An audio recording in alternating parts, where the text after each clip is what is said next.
Welcome to the wonderful world of wine. We are your hosts, Mark Lindsay and Kim Simone, exploring all things wine with you.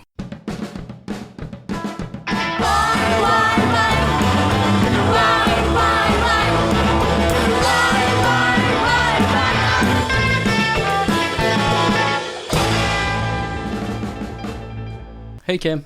Hey, Mark. Let's talk the first subject today about blue wine. The source of this was the Daily Mail. What are your takes on this, Kim? Oh, blue wine. I do get asked questions about blue wine. So there is this wine product coming out of Spain that is this bright sea ocean blue color. And I've been getting a lot of questions. What is this product? Can we buy it here? What is it all about? What do you think about the idea of a bright blue colored wine, Mark? I think in general it's interesting, and I don't really have a problem with it because people are just used to white wine and red wine, and as long as the coloring I feel that they're putting in it is kind of a natural, and I believe the coloring that they use in Spain here is organic pigmentation. So to me, I don't see the difference. I know a lot of there's been some talk from some sommeliers who are saying it's a trend, people should accept it, but I don't really have a problem with it. And I'm a little weirded out by blue wine. I kind of feel like wine should be a little more in its natural state, not saying that people shouldn't try different things with wine or try to do certain things with certain grape varieties so that they can get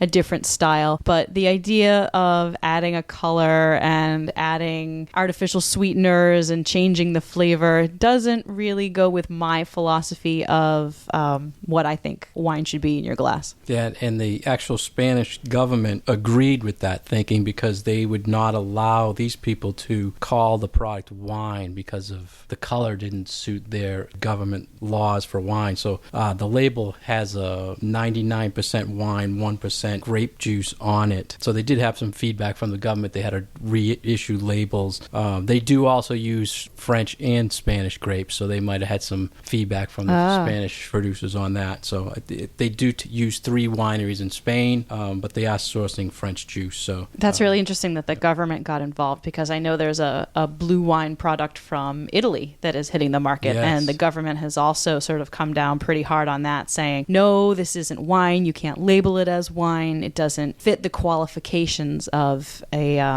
bottle of wine because the alcohol is either too low or there's too much manipulation going on. So that's really interesting that the governments of both countries have stepped in and sort of had said, whoa, step back for a minute. Let's look at this a little bit closer. Yeah, the Spanish producers, they actually had a slogan. It was pretty funny. It was, we're not vintners, they're creators. So that was interesting. But back onto the Italian, the Prosecco movement, whereas Prosecco, they really protect their region. So if they're using Prosecco grapes or Glera grapes, I wouldn't think the government would be, unless there's additives that they're putting in that's not allowed. I think they're putting blue curacao or something in there to give it the color. But yeah, for the Italian one, it looks almost more like it's a cocktail. It's a wine-based product that other things are added to make a different kind of drink. So you've got flavorings in there, you've got blue curacao, you've got some peach. It's almost like a blue Bellini, it seems like to me. It's a trend, a packaging or a marketing trend. It's a marketing There are some thing. Proseccos that are true Proseccos that are in blue-colored bottles following this trend. So it will be interesting, but I have no bad feelings towards blue wine. I'd like to try it. I've never seen it yet in the country. I was just going to ask, have you seen it in the stores? Have you experienced it yet? Neither the Spanish wine or the Italian wine, I don't believe yet, are available. But I'd be anxious to try them. And it would be a good trend to taste.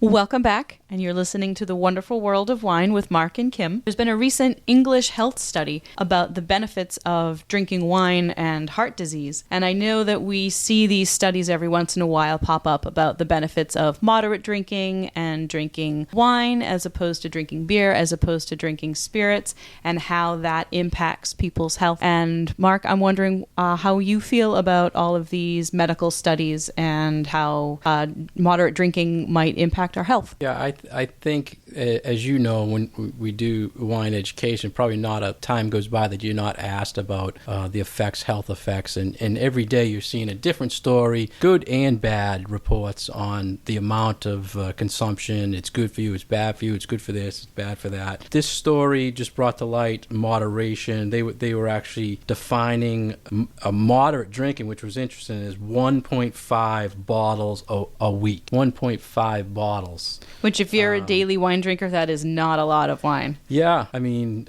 but to find, I've never seen it defined as a bottle amount, more of like a 2 ounce a day or an ounce a day, something like that.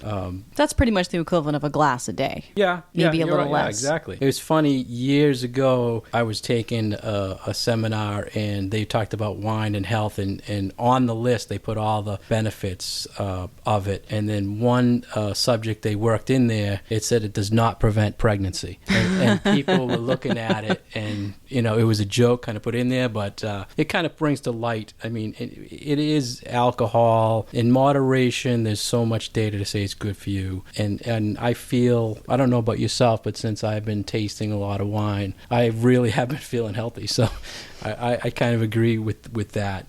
It's also interesting to think about sort of separating the alcohol from the other things in the beverage, because the thing in common that, say, spirits and beer and wine have is the alcohol. The content might be different, but then there are other things in those beverages based on what the beverage is made of. So you've got all the other things going on in the grape juice itself as it's fermented. So you've got chemicals in the skins, and you've got other things in the juices. You've got the sugars, you've got all these other things that you get in grape wine, as opposed to something that you might be getting that's different in a distilled spirit. So I think what's interesting about some of these studies is, sometimes they concentrate just on the impact of the alcohol itself, as opposed to, this is the benefit of drinking wine and only wine, as opposed to this is all alcohol consumption. So I think that almost there needs to be a little bit more research on consumption of a particular alcoholic beverage instead of just this is the effect that alcohol has on your body. Yeah, it's a great point. In this particular article, they did stress there's a difference between red wine and hard liquor. I mean, they break down and tell you. Interesting. I mean, being in the industry, it's a sensitive subject to tell people something is good for you. And firsthand, I had an experience where years ago I used to like to post quotes, and there was a Plato quote that wine fills the heart with courage. And I was questioned about it. Because someone took it as, what's the meaning of that? How can you say that? The literal meaning of the quote. And it made me think about, some people don't view alcohol the way we do, but it brought me to light on a sensitive subject. So, I mean, this article just reinforces there's good things out there, but like anything on the internet, you can find something that's also bad. So right. And it's all about moderation.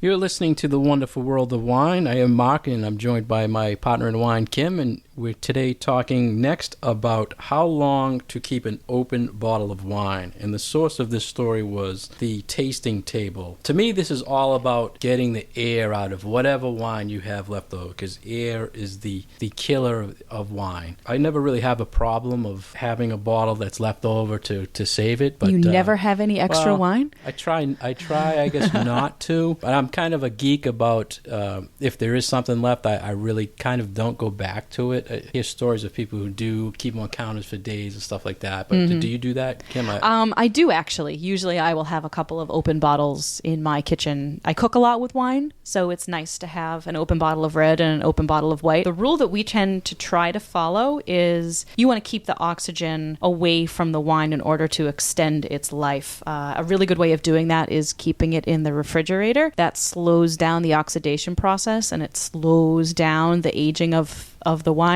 But in reality, I don't often do that a lot, mainly because I don't have a lot of room in my refrigerator to stick an extra bottle of wine. Do you do that with reds and whites? I try to. Really? I don't always, but I tend to go through them pretty quickly, so it's a little bit harder, I think, with reds, because you just don't think to put them in the refrigerator, but you can store your reds and your whites in the fridge. So this story stated for the goal for red and white wines was you could store it for 2 to 4 days after being open, and sparkling wines 1 to 3 days. There was just another interesting story on sparkling wines that's saying long term, if you say you buy a bottle of sparkling and you want to store it and people put it in the fridge and they don't open it, it was interesting that sparkling wine, the longer you chill it, it removes the moisture from the cork and actually oxidizes the wine. Yeah, I've heard this one before. And people always, they probably ask you as well, they always ask me, how long can I keep a bottle of champagne? I say, you can keep it forever, but I'm never thinking that, well, if it's in your fridge, that's probably not good. Right. So and it's not just the cork drying out, but regular refrigerators, because of the way they cycle on and off, it's a subtle shaking of the bottle, which will really damage the bubbles. So if you have a bottle of champagne or any other kind of sparkling wine, generally don't keep it in that refrigerator. Chill it down the day before you're going to open it, but I wouldn't store it long term in the fridge for just those reasons. And the way I noticed that on a sparkling wine is if you open it and the cork, usually when you open a sparkling, that cork mushrooms out and you can't get it back in the bottle, but the cork will still be very small, so you can tell kind of something's gone on with the it's a small storage. skinny cork. It's so sad when you pop open a bottle of champagne and that happens. Yeah. Now one of the things I get asked often in class is restaurant. I go to a restaurant, I order a wine by the glass. How do I know when it was opened? And I'll always tell people, when you order a wine by the glass, either have them come to you and open it or ask them when it was open. They can honestly say 4 days, but when I'm buying by the glass, I want to know it's something they just opened that day. Right. How do you feel on restaurants? I'm usually a little wary of wines by the glass, but I will definitely ask them,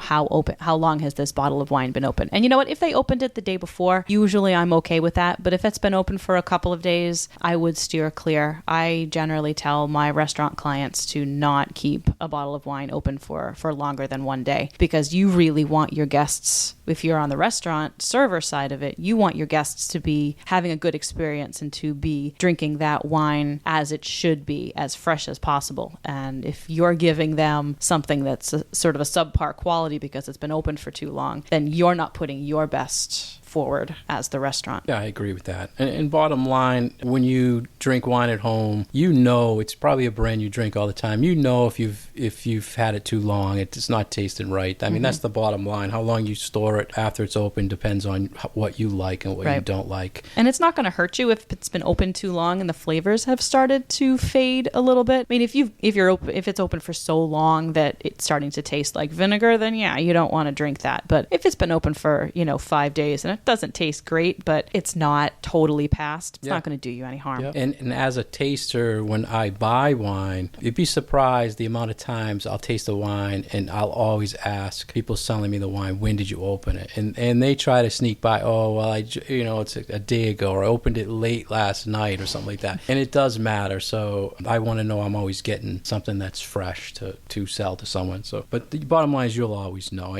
Just by testing the taste, you know what it's like.